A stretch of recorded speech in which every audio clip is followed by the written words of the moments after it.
6వ తరగతి 2వ పాఠం తెలుగులో స్నేహబంధం.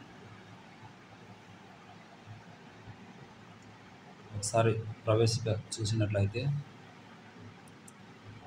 చిత్రాంగా భయపడకు, ఇప్పటి వరకు మేము ముగ్గురం స్నేహితులం.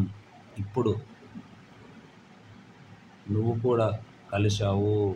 నువ్వు కూడా మాతోనే ఉండు. ఒకరికొకరం సహాయపడుతూ కలిసిమెలిసి ఉందాం అంటూ మంతారకం అన్నది. ఈ మంతారకం ఎవరు? చిత్రాంగుడు ఎవరు? ఈ మాటలను మంతారకం ఎందుకు అనాల్సి వచ్చింది? మొదలైన విషయాలను ఈ పాఠం చదివి తెలుసుకుందాం. పార్ట్ 1. ఒక అడవిలో కాకి, ఎలుక, తాబేలు స్నేహంగా ఉండేవి. కాకి పేరు లఘుపతనకం, ఎలుక పేరు హిరణ్యకం, తాబేలు పేరు మంతరకం. ఇవి ఎప్పుడూ కలిసి మెలిసి ఉండేవి. ఒకరోజు ఒక జింక భయంతో పరుగెత్తుతూ ఈ స్నేహితుల దగ్గరికి వచ్చింది. ఆ జింక ఎవరో, ఎందుకు పరుగెత్తుకుంటూ వచ్చిందో ఈ స్నేహితులకు అర్థం కాలేదు. ఎందుకైనా మంచిదని తాబేలు నీటి మడుగులోకి జారుకుంది. ఎలుక కలుగులోకి దూరింది. కాకి చెట్టు మీదికెగిరింది. ఒక కొమ్మ మీద వాలి చుట్టూరా చూసింది.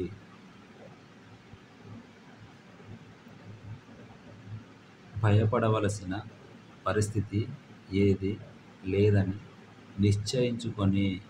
నిశ్చయించుకొని స్నేహితులను బయటకు రమ్మని పిలిచింది కాకి. మడుగులో నుంచి వచ్చిన తాబేలు జింక దగ్గరకు పాకుతూ వెళ్ళింది. ఎలుక కలుగులో నుండి బయటికి వచ్చింది. కాకి నేలపైకి వచ్చి వాలింది. నువ్వెవరివి? ఎందుకు పరుగెత్తుకుంటూ వచ్చావు? ఎందుకు భయపడుతున్నావు? అని తాబేలు జింకను అడిగింది. జింక ఇంకా రొప్పుతూనే ఉన్నది.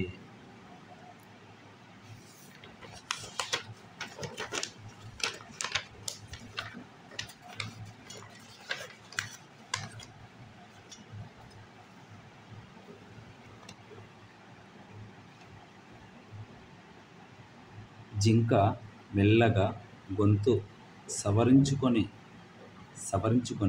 నేను చిత్రాంగుణ్ణి అన్నది. ఒక వేటగాడు నన్ను తరుముకుంటూ రాగా నేను భయపడి ఇటువైపు వచ్చాను. దారి తప్పాను. మీరిక్కడ దేవుడిలా కనిపించారు. మీరే నన్ను కాపాడాలి. మీతో కలిసి ఇక్కడే ఉంటాను.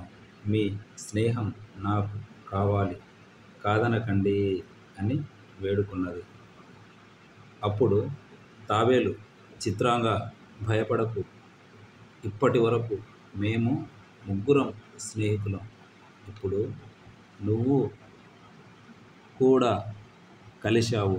నువ్వు కూడా మాతోనే ఉండు. ఒకరికొకరం సహాయపడుతూ కలిసిమెలిసి ఉందాం. ఈ పక్కనున్న పొదే నీ ఇల్లనుకో. నీకు కావలసినంత పచ్చిక ఈ చుట్టుపక్కల ఉన్నది. తియ్యటి మడుగు నీళ్ళు ఇక్కడే ఉన్నాయి. ఇక్కడ నీకు ఏ లోటు ఉండదు. అందరం హాయిగా ఉందాం అన్నది. ఎలుక, కాకి అవునవును అని అన్నాయి. చిత్రాంగుడు ఎంతో సంతోషించాడు.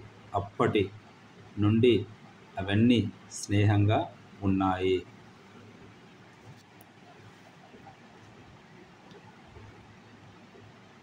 ఒకనాడు పొద్దు వాలుతున్న వేళకు తాబేలు, కాకి, ఎలుక ఒక చోటికి చేరాయి.